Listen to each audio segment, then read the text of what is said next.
Welcome to One Chemistry. This is 365 chemistry series. Daily one question for you.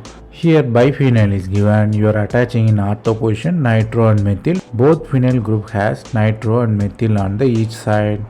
Here you have to find whether the given molecule is chiral or not. Here normal textbook fact is chiral molecule with chiral carbon with 4 different attachments. Here it is different. It has 1D chirality. The fact is here the molecule has chiral axis, meaning the rotated molecule don't overlap each other. So if you overlap both the compound, it will not be the same and it will behave optically different.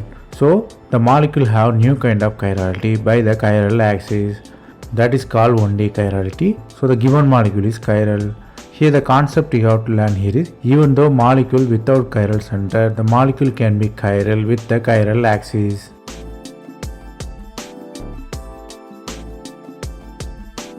That's all from this video.